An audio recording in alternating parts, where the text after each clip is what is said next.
Let's unpack this. Today we're taking a deep dive into the sources around LaFace Records, and this isn't, just another label story. We're talking about Reid and Babyface, the duo who essentially manufactured the sound and style of 90s R&B. They didn't just join the party, they built the house. Exactly. Our goal here is to explore how this pretty unique partnership ended up creating the soundtrack for a whole generation. Think TLC, Toni Braxton, Outkast, Usher, the list goes on. The sources really show these two guys together were the complete package, creative genius and business savvy all rolled into one. Yeah, and what jumps out immediately is that dynamic. It's almost a contradiction, right? You've got Kenneth Babyface Edmonds. He's the heart, the soul, the guy pulling these timeless melodies out of nowhere. The emotional core. And then there's Antonio L.A. Reid. He's the rhythm guy, the meticulous executive, obsessed with structure, the look, the business side. The visionary precision, yeah. But is that combination common? I mean, did other labels maybe stumble because they were missing one piece of that? What the sources really stress is that together, they had everything needed to take R&B global. The feel and let's call it, the executive muscle. Oh, absolutely. It's like, think about the really successful models before them. Berry Gordy at Motown, right? He had the sound, the Hitsville magic, but also that factory-like precision in how they operated. When Reid and Edmonds teamed up, it was almost accidental genius. They brought both sides together in one partnership. They weren't just writing great songs, they created a whole ecosystem. Okay, so let's rewind a bit. Where did it start? Kenneth Edmonds gets the nickname Babyface from Bootsy Collins. Yeah, the funk legend. Yeah. Said he had a baby face, simple as that. Yeah. Babyface was playing guitar in this R&B group, The Deal. Right, and The Deal. That was L.A. Reid's group. He was the drummer, the leader. Exactly. Antonio L.A. Reid, the stylish drummer from Cincinnati. They actually had a pretty big hit in '88, that Slow Jam 2 occasions. Oh, yeah, I remember that one. But even then, they sort of realized their real strength, their quotable magic, was in writing and producing for others, not just performing themselves. So The Deal breaks up, and boom, they immediately become these go-to hit makers. Bobby Brown's Every Little Step, Pebble's Girlfriend, Karen White's Superwoman. They were just on fire. Instantly. But what was the secret sauce there? Was it just making things sound poppy, or was there something more to how they worked? It was the formula, definitely. Yeah. Their sound was engineered, in a way, super clean, super catchy. It took that raw R&B soul and kind of polished it up with pop structures. Totally radio ready, often stuff you could dance to, but it never lost that emotional core. They could make you want to dance 1 minute and tear up the next, sometimes on the same song. That success leads right to LaFace Records, right? And Pebbles was the connection, the singer they produced, and L.A. Reid's partner then. Yeah, Pebbles introduced them to the legendary Clive Davis at Arista Records. Clive Davis, okay, that's a huge name.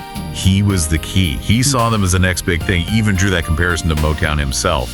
He believed these young black producers could make massive mainstream hits without, selling out the soul. So LaFace Records is born in '89, LA plus Face, got it. But the structure you mentioned, a joint venture with Arista, what did that actually mean for them, especially as two black producers starting out? Well, it was huge. A massive vote of confidence, first off. Yeah. But practically, a joint venture meant LaFace got creative control, they picked the artists, shaped the sound, but Arista, they provided the money, the distribution, that massive global network, and the clout of a major label. It kind of took the financial risk off their shoulders in the early days, but let them keep their creative freedom. A really powerful setup for growth. And their first big move with that freedom, choosing Atlanta, not New York, not LA. Why Atlanta? That seems like a gamble back then. Totally. L.A. Reid called it a blank canvas. It was absolutely strategic. Why fight the established systems, the politics in NYC or LA? Instead, they could go south, plant their flag in a city buzzing with talent, but lacking that corporate label infrastructure. Makes sense. Avoid the old guard, tap into something fresh. And they basically changed Atlanta's music scene forever, right? Setting the stage for that whole boom. Outkast, So Definite, Organized Noise. LaFace really did pave that road. They absolutely did. And that location kind of reinforced their roles too. L.A. Reid, he's the executive, laser focused on the visuals, the choreography, the marketing plan, how the artist was presented. The perfectionist. While Babyface is in the studio, being that emotional engine, pulling these melodies out of thin air that, like the sources say, it felt instantly familiar, like you'd known them forever. So they weren't just making songs, they were building entire worlds around these artists. Yep. Crafting the whole identity. Exactly. And you see that vision in who they signed early on. It was diverse. Toni Braxton, TLC, later Usher, Outkast. But they all had that LaFace stamp. Glossy production, rhythmic, emotional, and just modern. Okay, let's dive into that golden era roster. TLC first. Discovered by Pebbles, right? They had this incredible energy, attitude. Oh yeah, fun, feminist. The visuals were iconic. Remember them wearing condoms as accessories? Yeah. Promoting safe sex? It was bold. Totally bold. Their first album, Ooh, on the TLC tip in 92, just exploded. 4 million copies. Instantly huge. But then Crazy Sexy Cool in 94. That was another level entirely. 15 million copies worldwide. It became the best-selling album by an American female group ever. Wait, hang on. 15 million from this like boutique Atlanta label? That scale is just mind-blowing. And Crazy Sexy Cool showed their range too, didn't it? It had waterfalls. Right, tackling really heavy stuff AIDS, drugs produced by Organized Noise, that local Atlanta crew. Yeah, amazing track. But then on the same album, you get Red Light Special, pure Babyface, smooth, sultry, classic R&B polish. That willingness to mix it up, to bring in different producers like Organized Noise alongside Babyface, that showed they weren't just sticking to one sound. Exactly. They weren't a rigid genre factory. Then there's Toni Braxton. Babyface finds her singing backup for her sisters. Yeah, the Braxtons. He heard that voice deep, smoky, unmistakable, and knew she was a solo star. Her first big hit was from a soundtrack, right? Boomerang. Love Should Have Brought You Home, 1992. Huge breakout. Yeah. Her debut album sells 10 million, but Secrets in 96. That's where you get Unbreak My Heart. Oh man, that song owned the radio. 11 weeks at #1. Produced by Babyface, of course. Yeah. Just a monster heartbreak anthem. Okay, so they've got R&B and pop completely locked down, which brings up a big question. How did LaFace manage to pivot so successfully into hip-hop? That seems like a totally different lane. That's the Outkast story, and it's crucial. They signed these two teenagers, Andre 3000 and Big Boy, who were doing something completely different. Southern accents, slang, these jazzy kind of weird beats. Not the typical LaFace sound at all. Not at all. But the key was, LaFace didn't try to make them fit the mold.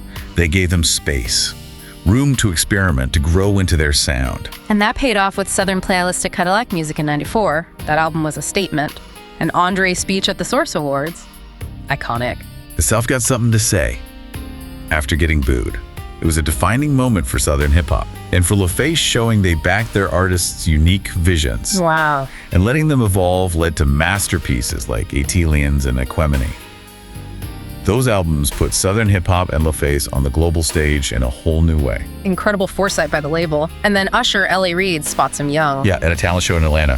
Signs him at 14. Yeah. Just a kid. Wow. His big breakout album was My Way in 1997. Made him a megastar practically overnight at 19. Had huge hits like You Make Me Wanna, which Babyface co-wrote. So summing up that era, LaFace was doing something really special, wasn't it? Almost like Motown 2.0, crossing genres, soul, pop, hip-hop, but keeping this strong identity. Proving black artists could be authentic and massive mainstream stars. Without compromise. Yeah. Yeah. That's the magic formula they perfected. Which makes the next chapter, the shift in the late 90s, kind of bittersweet. The sources talk about this great divergence in the partnership. Things started changing internally. Yeah, it seems the pressures of running such a massive success story started to, pull them in different directions. Babyface really doubled down on the music itself, the craft. He famously wrote and produced every single song on the Waiting to Exhale soundtrack in 95. Which sold, 7 million copies? 7 million. It just cemented him as this pure creative force, the ultimate songwriter-producer. Meanwhile, L.A. Reid is moving further into the corporate world. Exactly, deeper into the executive suite. By 98, Clive Davis names him president and CEO of Arista Records itself. Wow, so he went from running their joint venture to running the entire major label that bankrolled them. That's a huge leap. Massive. And that move essentially marked the quiet end of LaFace as its own distinct entity. The sources say it was officially absorbed into Arista around 2000 during a corporate reshuffle.